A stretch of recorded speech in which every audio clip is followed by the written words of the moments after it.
I love the quote that says, often the life you want is buried under everything you own, because we just don't know sometimes where to start. We just start getting rid of things. We immediately feel lighter. We just start to notice, oh, hey, this is actually what I enjoy doing with my free time. It's not cleaning and maintaining all this stuff that actually doesn't serve a purpose.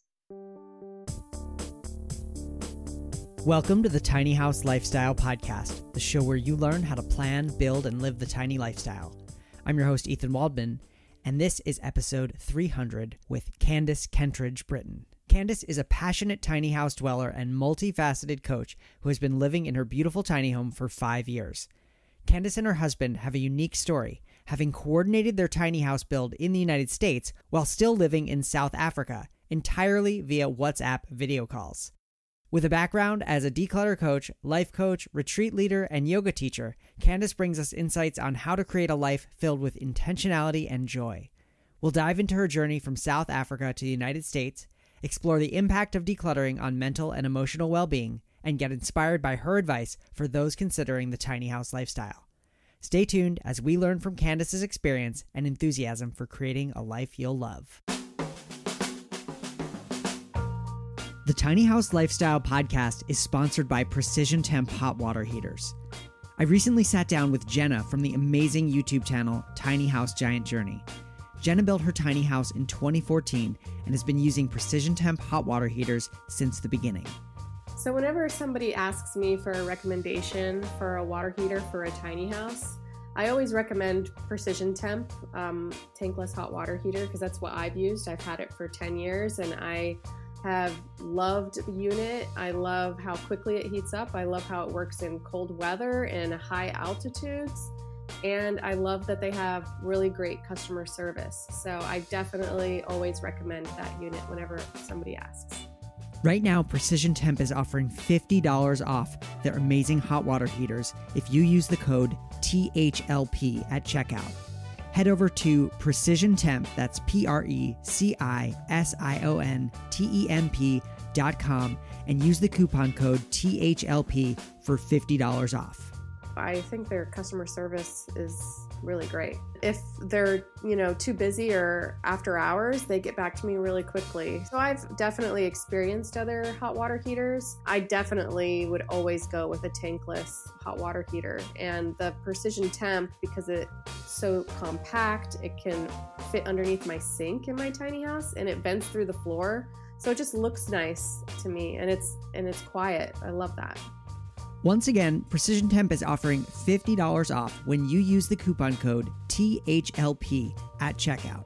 Head over to Precision Temp, that's PRECISIONTEMP.com, and use the coupon code THLP for $50 off. Thank you so much to Precision Temp for sponsoring our show. All right, I am here with Candace Kentridge-Britton. Candace and her husband have been living tiny for 5 years and are both very passionate about the lifestyle. Candace is a declutter coach, which is part of her broader work as a life coach, retreat leader, and yoga teacher.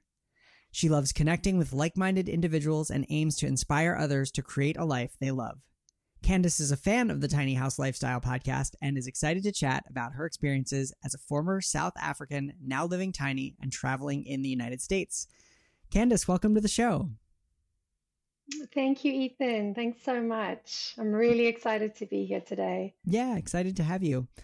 Can you share what initially inspired you and your husband to, embrace the tiny house lifestyle and how it has impacted your lives over the past 5 years?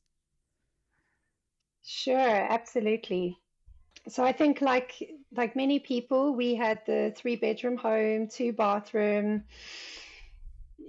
kind of doing life. And I was born in the United States, but lived predominantly most of my life in South Africa.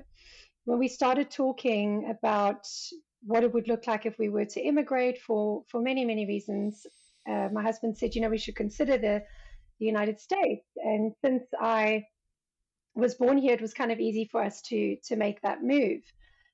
I had been a big fan of the tiny house movement probably for about 4 years before I met my husband. So every Sunday I'd be on YouTube, kind of watching the videos, just in awe of what people were creating, how they were simplifying their lives and the freedom it gave them. And, he started kind of diving in with me on a Sunday, thought I was a little crazy at first, I'm sure. These little houses on wheels that travel. And we just said that's what we would really, really love to do. So in 2018, we started researching we actually started with how the roof would look, because I was a big fan initially of the A-frame. Okay. I thought the A-frame tiny house just looked really cute, that cute cottage kind of style. And can be a lot of wasted space if you're planning to live sort of long term. Yeah. So he researched into more of the shed roof. And we found our tiny house, and it was built, but it was still kind of a shell. It had the 2 lofts, and it had some of the structure done on the tumbleweed trailer, but it still needed to be completed. It had not yet been completed. So we were kind of fortunate because we were able to design it exactly the way we wanted. And we contracted a builder doing all of this from South Africa, while the builder and our tiny house and everything else was in the United States. We did everything over WhatsApp video, which is very unique story. With a really wonderful man named Brian Barrett from Sasquatch Tiny Homes. Okay. And we had a few phone calls with him, and he agreed to go and take a look at the house for us and let us know what would still need to be done. For example, the axle had to kind of been replaced and things like that. And then he completed the build between 2018, I would say around May, June, until the following March. And we moved across April 2019, and we've been living in the house ever since.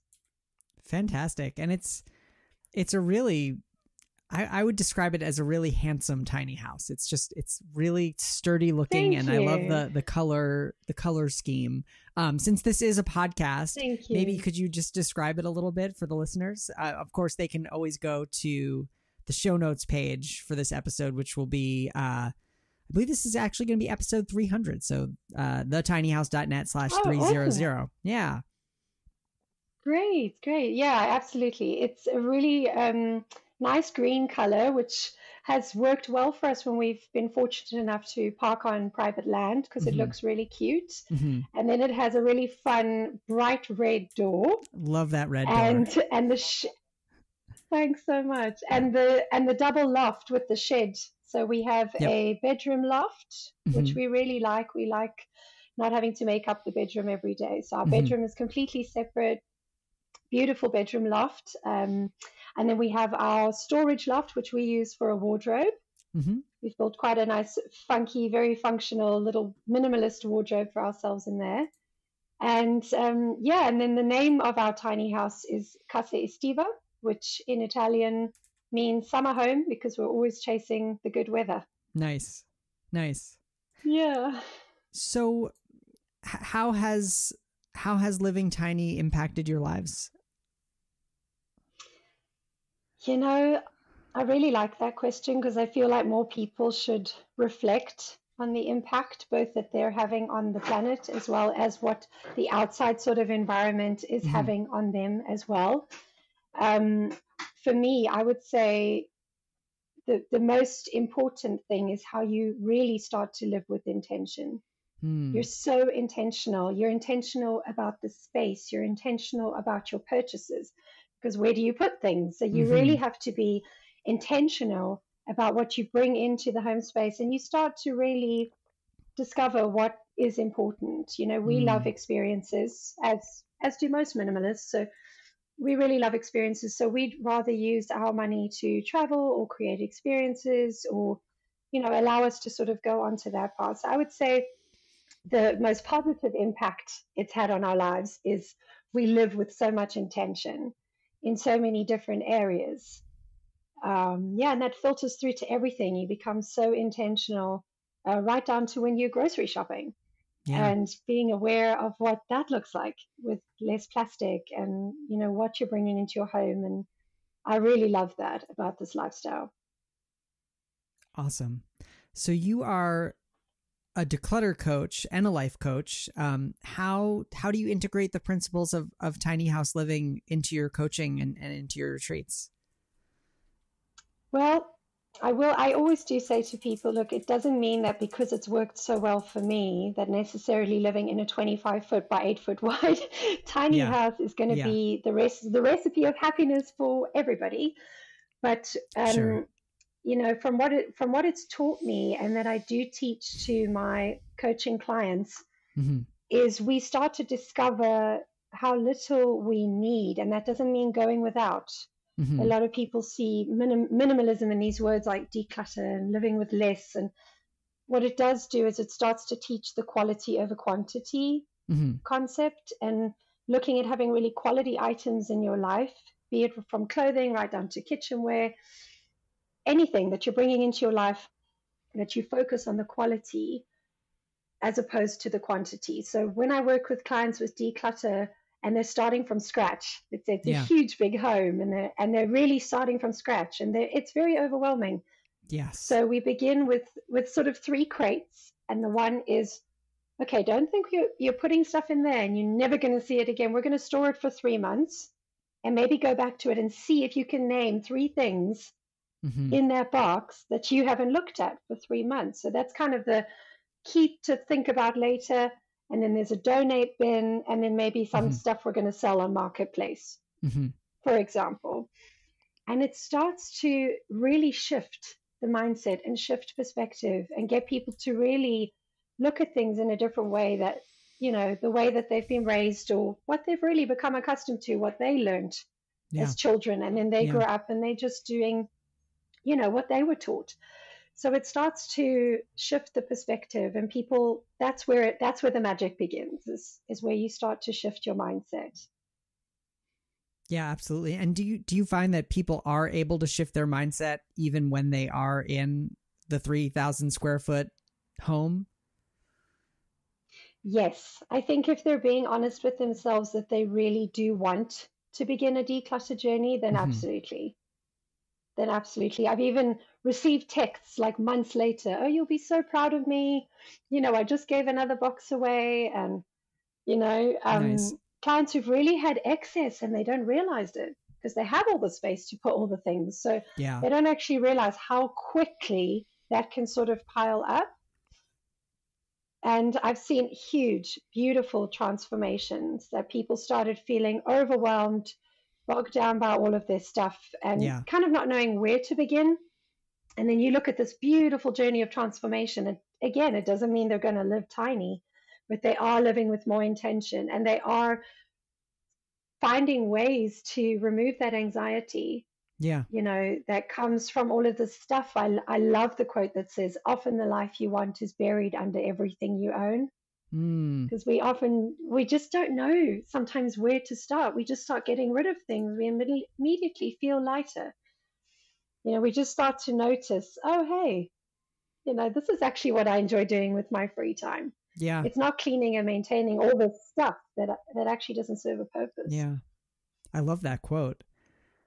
So we're actually, you know, I don't want to get too deep into your kind of methodologies as a declutter coach, but, you know, I am sure there is someone listening who is in that 3,000 square foot home, who's maybe got a wardrobe bursting with clothes, the garage full of stuff, the basement full of stuff. Where do you have people begin? Because I can see how that would be really overwhelming, like to just even pick an area to start.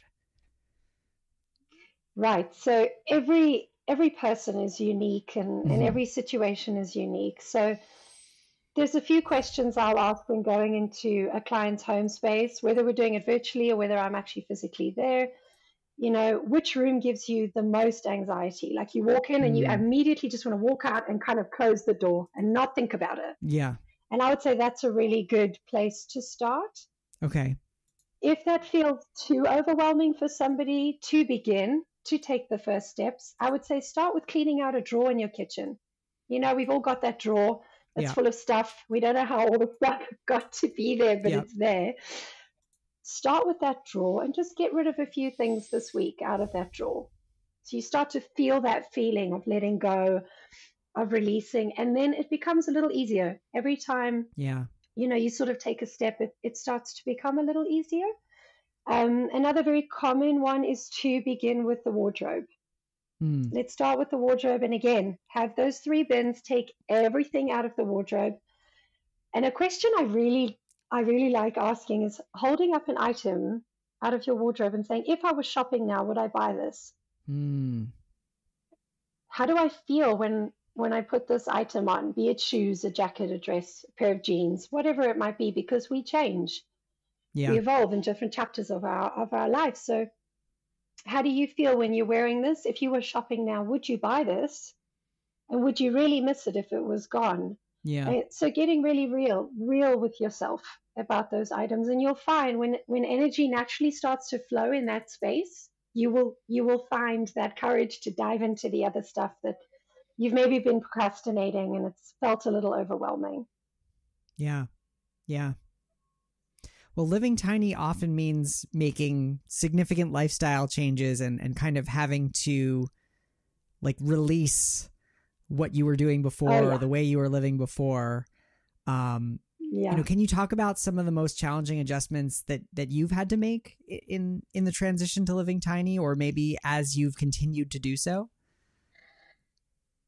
I would say what I've noticed is what it looked like for me when we moved into the tiny house in end of March of 2019 to where we are now. I never imagined then that I would honestly be able to say I have so much less now than I did, because I tried to take my life as it was and move it into a tiny house, and not necessarily the furniture, because that's impossible, but wanting everything to have a place on the wall or have photographs or little things that people have given you, and you hold sentimental attachment to those things. And where I was, even my husband's actually probably honestly more of a minimalist than me. He's less attached to even things than what I am. But what we had when we moved in to where we are now, how much less we have now, because I think the most beautiful thing that's come from living tiny is how it's gently guided me to release. I thought I didn't have attachment, but to where I feel I am now. Honestly, not holding on to attachment. We all have things we really enjoy, that pair of boots you wouldn't want to kind of be without or something like that, but not holding on to the attachment. And if you're tiny house people who like to move around, every time you want to move the house, you've got to move all of those things and pack them away and secure them, to tow on the road. And if you're somebody who's just parked for a while, you've got to clean that space.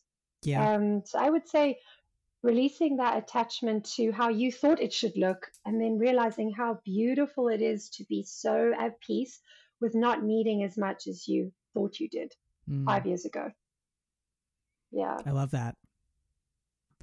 So you did mention that you try to chase the sunshine, and do you move the tiny house around, or do you travel separate from the house? No, we move with the house. Cool. We move with the house. There aren't many people who are doing that. Yeah, we do, and being South Africans for pretty much most of our adult life, South Africa is not really a place that's common for towing. You might have what we call a small little caravan, but it's not a common culture.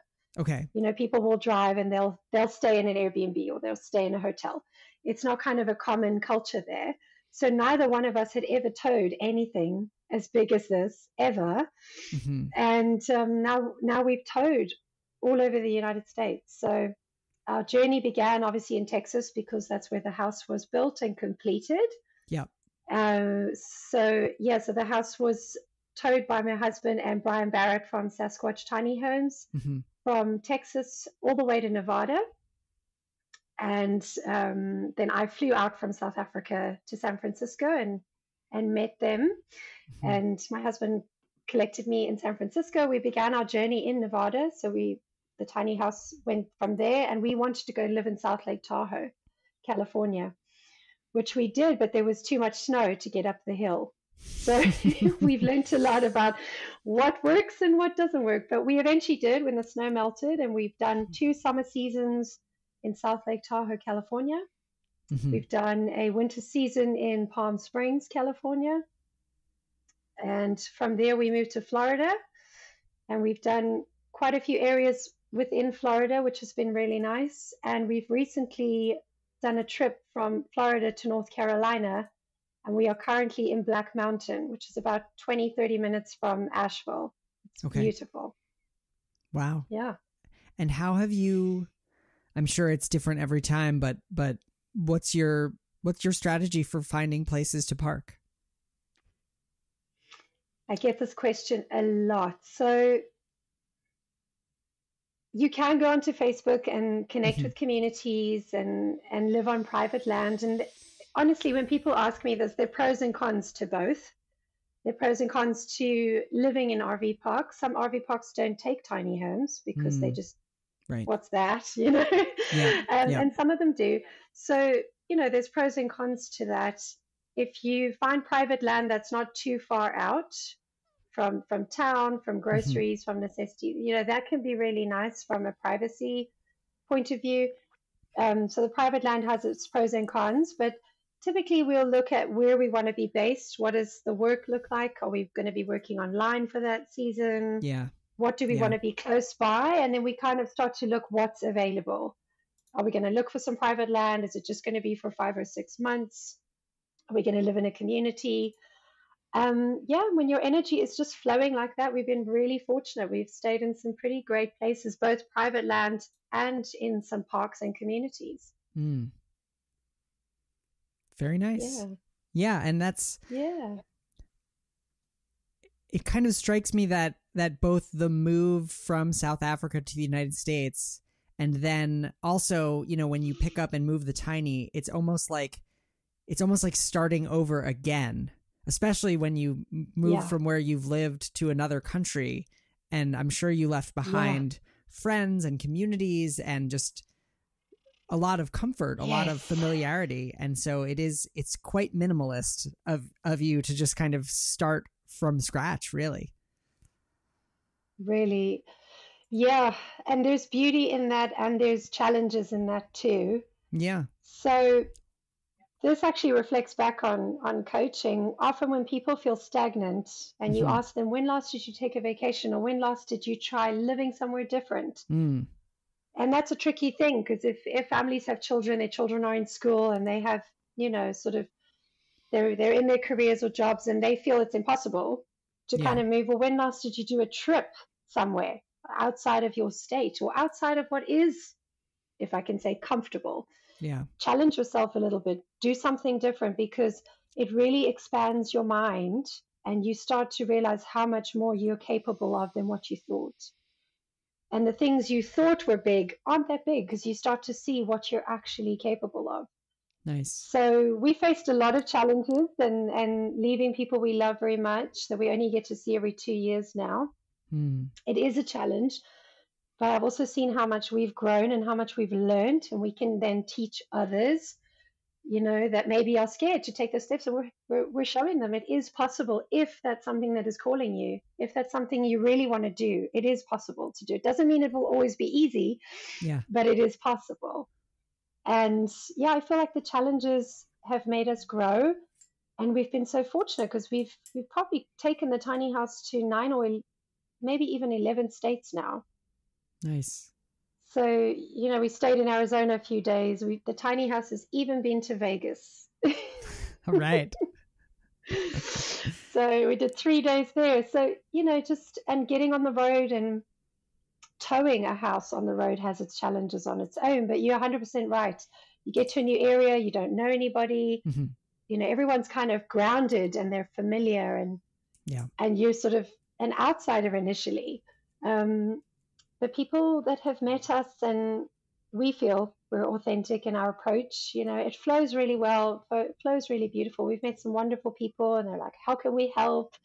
You know, let us know if you need any tips on things, or introducing us to people, things like that. So, but coming from South Africa to the United States has also made us feel like we're very fortunate to be here.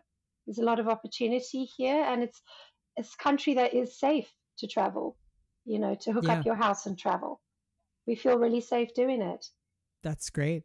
Yeah, that was my next question. Just as a former South African, now traveling and living tiny in the United States, like what cultural differences or unique experiences have you encountered? So I can say for South Africa, the people are very friendly. They're wonderful, wonderful people, but it's a very hard country. It's a third world country. So financially, it's a struggle for people. So they're not really in a position to help their fellow neighbor, if I can say that. They're busy surviving. And it's hard for them.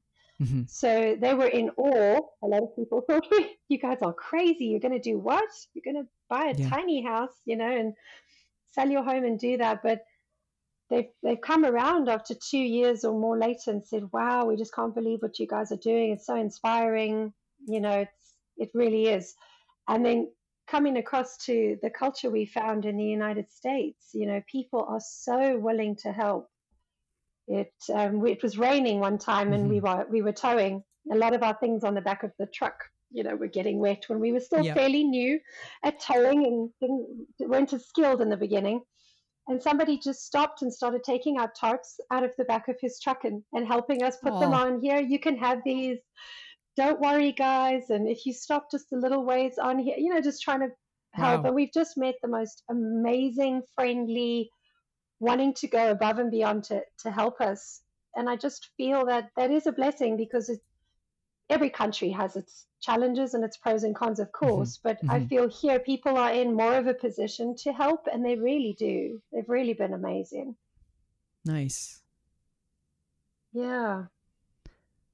Well, what advice would you give to someone who's considering the tiny house lifestyle but is hesitant about the drastic changes that it entails? If I had to say, giving advice, I'd probably say start in your home space that you currently have. Okay. Start to declutter there and, start to really get intentional about what you have in your life, because when you adapt that mindset and that starts to shift, it filters through to every area of your life, right down to finances, to decluttering your phone, decluttering your social media, your calendar, all of the things. It starts to filter into all of those things. So it's not going to be such a shock to the system if you just say, okay, next week I'm going to pack up my 3,000 square foot house and move into a 25 foot, by 8 or 10 wide tiny house. It might be a little bit of a culture shock, but if you had to start the declutter and the sort of intentional space in your own home first and hone in and see how that feels for a while and make the transition slowly, and it is something that is speaking to you, you do want to downsize and declutter your life and have more freedom, I would say that's a good place to start. If you're not already a minimalist, if you're already living minimal and it's not going to be such a shock to you, then just make sure that your tiny house, if we want to add to that, make sure if you are purchasing a tiny house that it's from a reputable builder, because some parks won't take tiny houses if you built them yourself and you're not a tradesman, you don't have any certifications. They won't take certain tiny houses. So it's always good to go through a reputable company, or if you're purchasing a tiny house online, make sure that it's got the right certificates, that it was professionally built. I would say that's a very good tip. And just take that journey step by step. It doesn't mean it has to mirror somebody else's exact journey. It can be your own unique individual journey. And some people don't want a tiny house with a loft. They want to have one that's all sort of one level. They don't want to be climbing up and down into a loft, So you can really customize and take little bits of inspiration so that you are creating a life that you love, that resonates with you, Great. Yeah. So you are, in addition to a declutter coach and a life coach, you also teach, or you host retreats, 2 That's a year. Right. Can you tell us about your retreats and who might want to attend? Absolutely, absolutely. Yeah, I'm very passionate about the retreat work that I Mhm. do. It's focused on transformational work. So I do two international retreats a year, and then I do a few shorter ones within the United States as well. Mhm. But the travel retreats are very popular because a lot of people are scared who are not experienced travelers and they want to travel. But Mhm. it's again, it's quite overwhelming, to leave your home country and go somewhere where you maybe can't speak the language or you don't really know what to expect. So Mhm. what's beautiful about my retreat offering is once you've booked your flight, you don't have to worry about anything. You can literally immerse yourself in the experience because you're looked after. And it does break those walls down of, hey, traveling is actually, it can be quite a lot of fun. And Yeah. I've got some beautiful quotes for the listeners on travel. So for me, traveling, it leaves you speechless and then turns you into a storyteller. That's one of my favorite quotes Nice. about travel. Nice. And I feel as a minimalist as well, it's one of the things you do buy that really does make you richer. So, I speak to clients who are curious about retreats about that. A lot of people go on vacation and sort of after 7, 10, 2 week, however long their vacation may be, Mm. they're already dreading going back. Oh, I wish we could just stay, I don't want to go back to work or I don't want to go back to normal life. I want to stay in this little happiness bubble. So during my retreats, we dive into tools.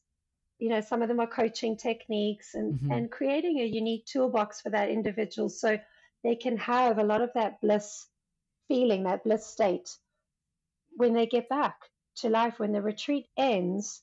Maybe it's an improvement in health. Maybe they learned about a better way to eat Mm. or what meditation may look like, or even doing 20 minutes of movement, if it's not yoga, some kind of movement for their body a day, Yeah. Yeah. connecting with like minded people. So we keep our online community. I have a WhatsApp group and we keep going on email and supporting each other so that they can start to shift in their life when the retreat ends. So they've been really well received because they tick a lot of boxes. We don't just arrive at a venue and do yoga and that's it. Yoga is probably an hour, maybe two of the whole day. Mm. So we learn about immersing in culture and we do activities that challenge us, that challenge us if we're afraid of things. A lot of people feel afraid at the loss of control. I was one of those people. So Mm. diving into, I can't control the situation. So we immediately go to the worst case scenario. And that can filter in when we get back into life. It can filter into when you're towing a tiny house. Yeah. Oh, what's the worst thing that could happen? Instead of looking, how great is this life experience? So, yeah, the retreats are focused a lot on transformational work Mhm. that dive into every element because we need to feel good in our mental state. Maybe not every day, we're all going to have bad days or bad weeks, but we need to feel good in our mental state. We need to feel good in our physical bodies, that our bodies are moving, that we are respecting and taking care of our bodies, and then Mhm. also in our spiritual well-being, that our souls are fed what they may need. It might be taking time out to go for a walk on the beach or meeting a supportive friend for a cup of coffee, but ignoring those little things, we start to forget about them, and it becomes a lot of people are on autopilot and they just need a moment to get out of that to reevaluate, how do I actually want my life to look? And what small steps can I start to take to create that life for myself?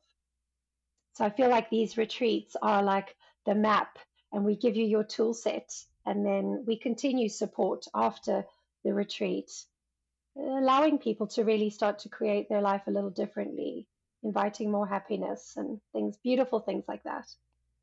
That's great. Thank you for sharing. And Yeah. a link to your website where people can find the retreats will also be in the show notes for this episode at thetinyhouse.net/300. Thank you. That's great. So you are also a fellow podcaster. Can you tell us about your show and what it's called and just about your podcast? Yes, of course. Yes, absolutely. My podcast is very, very small, Okay. especially compared to some of the big podcasts out there. My goal with the podcast was to create a platform, and it really ties into what I'm most passionate about, was just creating a life that we love, that Hmm. you wake up to and you're excited about your day. So I talk a lot about spirituality, a lot Hmm. about consciousness, and I I really do enjoy having my yoga teacher, my mentor, and he's Hmm. also my very good friend from South Africa. Hmm. So we record quite often together, and we talk about mindset, we talk about natural ways to heal the body and to Hmm. heal the mind, natural alternatives, sound therapy being one of them. I'm very passionate about, the sound medicine that we can get from Hmm. attending a sound bath ceremony, those types of things, and different facilitators and very interesting people that I meet on my travels. You'll always hear me say to someone, "Can I interview you?" Because I just love what you're doing. Nice. And so I've interviewed some really interesting people who are doing beautiful things around the world and just opening up these conversations to show people what is possible. So that's the basis of it, and it's called Live a Life You Love. And you can find a link to it on my website as well. Great. Yeah. So live the life you love. Awesome. Well, Yes. I've really enjoyed meeting you, Candace, and talking with you. One thing that I really like to ask my guests is, what are 2 or 3 resources that you'd like to share with our listeners? That could be things, they could be books, they could be YouTube channels, or really just anything that's helped you along the way on your tiny house journey. Well, I listen to your podcast a lot, Oh, so thank you. I found it to be extremely informative. I've loved the shows that you have. I loved one you did, it was quite a while ago, where you interviewed a lady who you were discussing tiny houses becoming legal in Maine, sort of Hmm. statewide. Yep. I don't even know how many people I've shared that episode with, because I just think it's fantastic for the Oh. movement, for the tiny house movement, and people living tiny to see what is possible.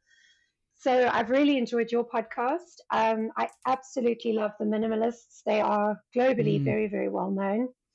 Um, Joshua Fields Milburn and Ryan Nicodemus, and they now have TK Coleman, who I love his philosophies, and their offering is very diverse. So they don't just talk about tips on decluttering.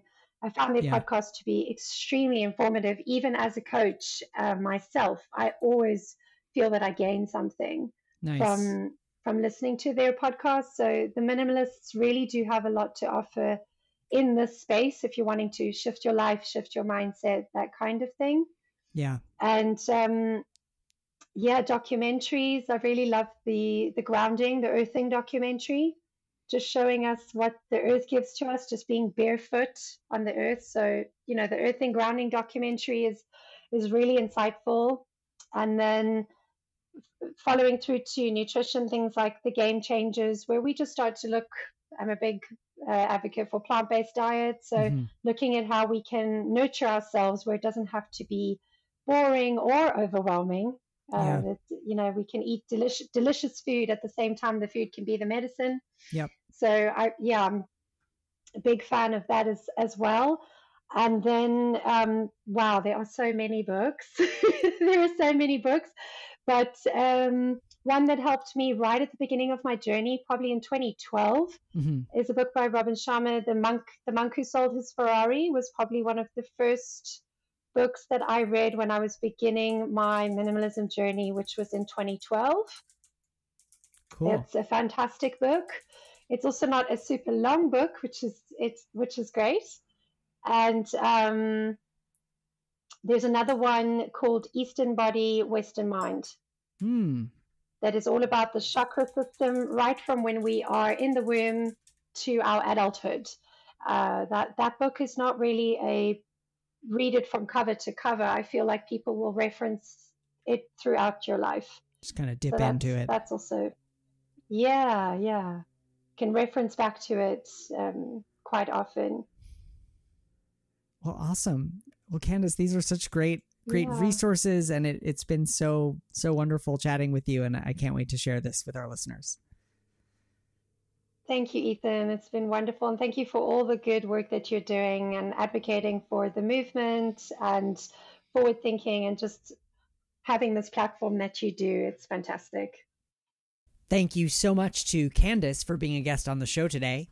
You can find the show notes for this episode, including a complete transcript, links, and resources at thetinyhouse.net/300. Again, that's thetinyhouse.net/300. A big thank you to our sponsor, Precision Temp, for making this episode possible. Don't forget to use the coupon code THLP at precisiontemp.com for $50 off. If you enjoyed this episode, please follow the show and share it with anyone who might resonate with Candace's inspiring journey and valuable insights on decluttering and living intentionally. Your support helps us continue to bring you fascinating stories from the tiny house movement. As always, I'm your host, Ethan Waldman, and I'll be back next week with another episode of the Tiny House Lifestyle Podcast.